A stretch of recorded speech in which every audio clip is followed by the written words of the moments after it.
Dr. Hadi, for this very interesting presentation. I'm sure that we're going to have some questions at the end. And also, thank you very much for keeping the time for us. Thank you. Our next presentation will be titled Artificial Intelligence Water Treatment Industry Performance Optimization Impacts. It will be given by Engineer Ahmed Amin. Engineer Ahmed is currently industrial software pre-sales expert. He is working in the water and wastewater solution architect for Egypt. He has 15 plus years industry automation and digitalization. The floor is yours. Hello everyone. It's an honor to participate in such an event, and special thanks for Dr. Amin and for this successful event. Today with me in this session will be with me Engineer Hisham Nadal. He's a smart water solution senior principal. He will be in the second part of the session. And today we will present Schneider Electric with different hats. Not the usual hat that you listen about Schneider Electric, that medium voltage and low voltage and even UPS, RTUs and BLCs.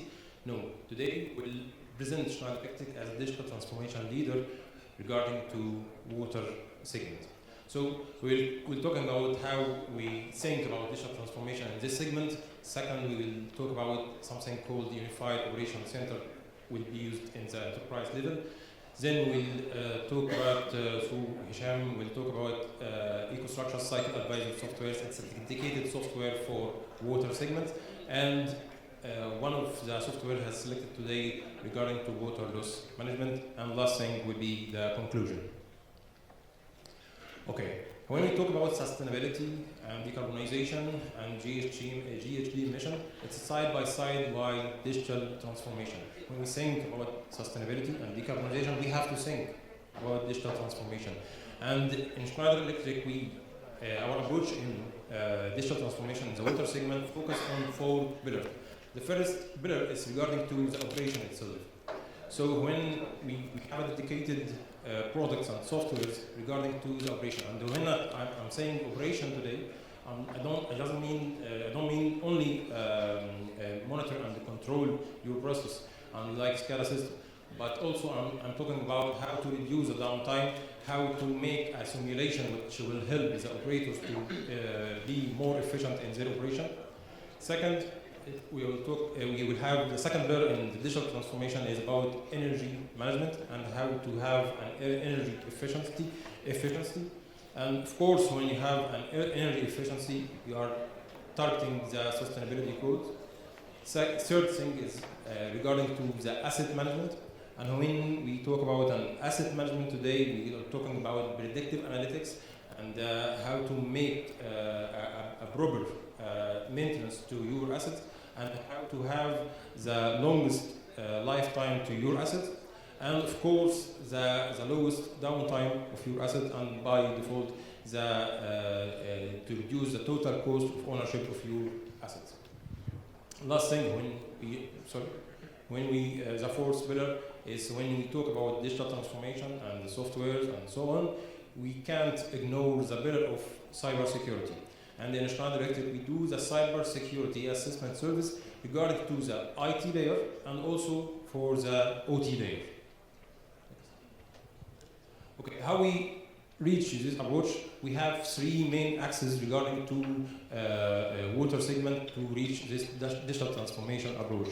The first axis is the end-to-end solution from the field layer with the instrumentation, with MCCs, drives, and so on. Second layer we call as edge control, which has the SCADA system and HMI and BLC. And third layers we call it as an apps analytics, which is the enterprise level. After collecting all the data, you have to make the proper analysis. The second axis is through the partnership with digital transformation leaders in the world, like Aviva, like ETAB, like RIB, to have the complete life cycle of your project from design phase to the operation and maintenance phase. And the third axis is regarding to a dedicated softwares for the water treatment, wastewater treatment, and even water networks. Okay, now we'll start with the top level, the enterprise level, with some solution called Aviva Unified Operation Center. And when we say Aviva Unified Operation Center from its name, it's to have a unified place, one single screen to operate all your systems regarding to water and wastewater. When we are talking here about unified operation center, we have two main functions. The first function is to have full visibility to all your systems. All your system means water treatment plant, wastewater treatment plant, desalination plants, weather stations, power distribution and power management, even GIS integration with the GIS system, leak detection system, and water network management system for the water. Also the asset management and integrate with the ERP system to have a complete financial figures regarding to your operation. Now you have a full visibility. Once you have full visibility, you will get more information. Then to integrate all those systems together, to have more benefits regarding to convert the data from scattered system to an information. We need to turn the data into information, and when you turn the data into information, you can take decision. That's why we call this solution decision-making center, because the decision can be taken here through information, not from scattered data from a lot of systems. And the scenarios that you can capture from unifying your operation and unifying your system is a lot.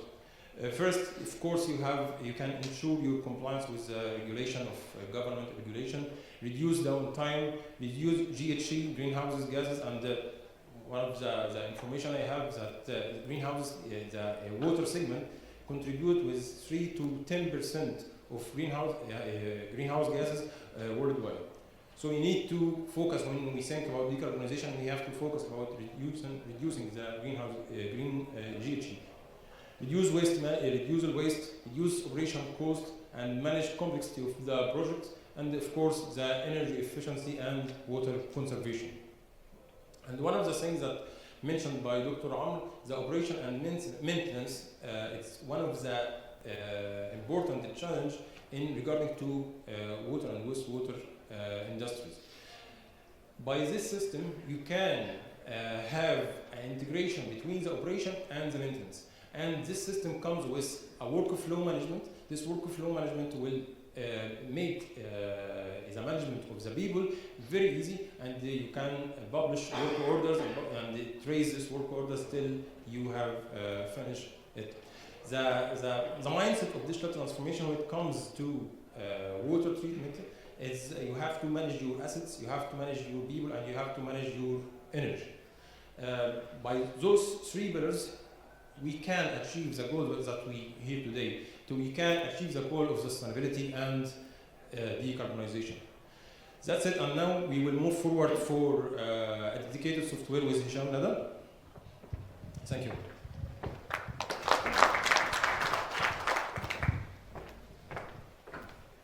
Good afternoon, and thank you all for having us together. Today, Schneider Electric is focusing on a lot of software that covering the whole water cycle. We call it Extraction Water Cycle Advisors. So we have some softwares for water resources, for treatment, for water network, for desalination, wastewater. Really, it covers all those software cycles. But I want to focus here to the part of the water network. So some of you has indicated today that, okay, we want to recycle or reuse or whatsoever. This is very important. But what about the distribution itself? We lose a lot of water, maybe from 40 to 50% the global number that this water is being lost, and this water has been it consumes a lot of money and a lot of energy, and unfortunately it goes just underground. So next slide, please. So here I'm gonna speak about this specific software that we call EcoStruxure Water Loss. It's a software dedicated only for the water distribution network. Next one.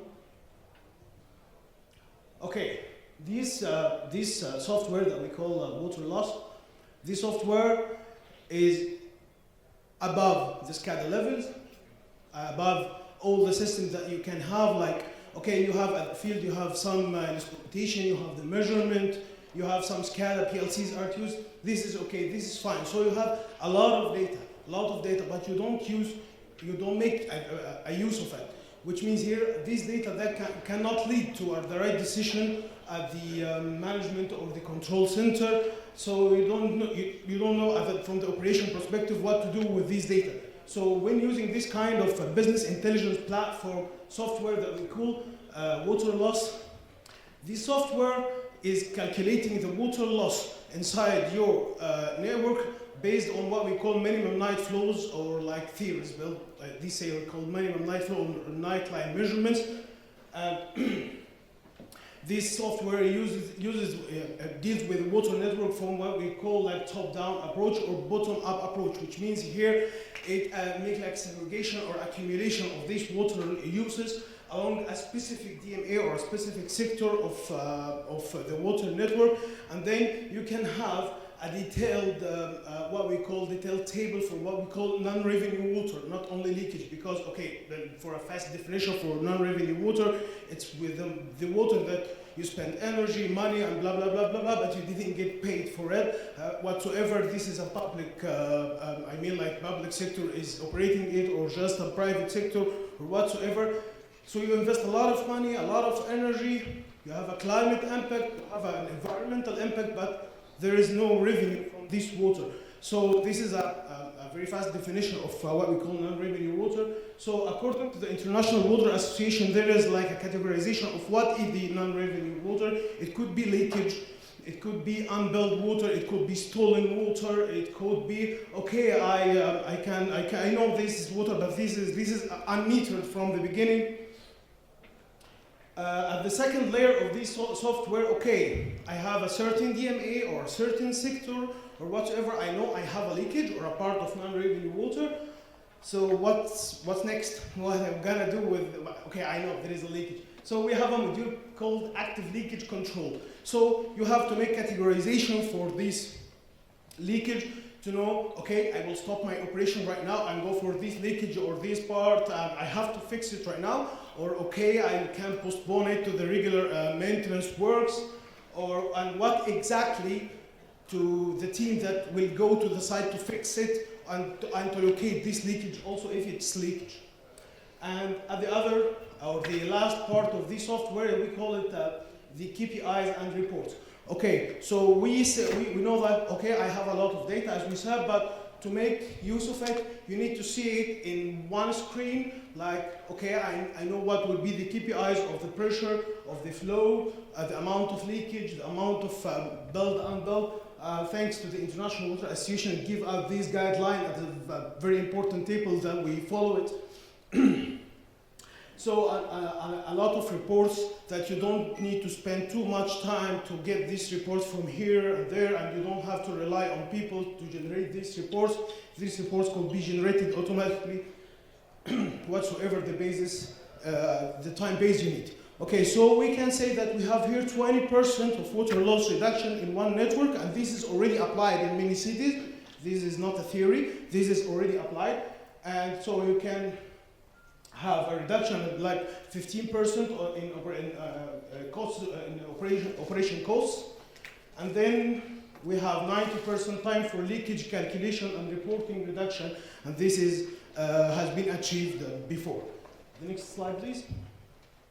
So what I need for sure I need a lot of data to give you results. So I need data from SCADA in real time, some GIS data, any data coming from billing or CRMs, smart meters, ERP systems. If you have hydraulic models whatsoever, offline or online hydraulic models, what we call real-time hydraulic models, and if you have some instrumentation and noise loggers, I need it. All of them goes to the business intelligence platform, that's the water loss, and then you can have the results and the benefits that we have just illustrated the previous slide. The next one, please. Okay, as a conclusion, my colleague Ahmed has presented the UOC, or what we call the Unified Operations Center, and here we have our software water loss, but to have the benefit of the artificial intelligence and to make use of what we call the science of big data. I mean, like here, to have all these analysis, to have a full control, a full monitoring, and full analysis of your network, we use the third software here, what we call water simulation. It's a kind of doing a real-time modeling for the water network to make water management, and side by side by this software for water loss and the data coming from the UOC, so that we have here what we call the hero offer for 3 of them. Then you have a full control over your water utility, and you can make use of what we call big data, and have, thanks to the artificial intelligence algorithms that's enhanced in those software. Thank you all, and I hope it was nice.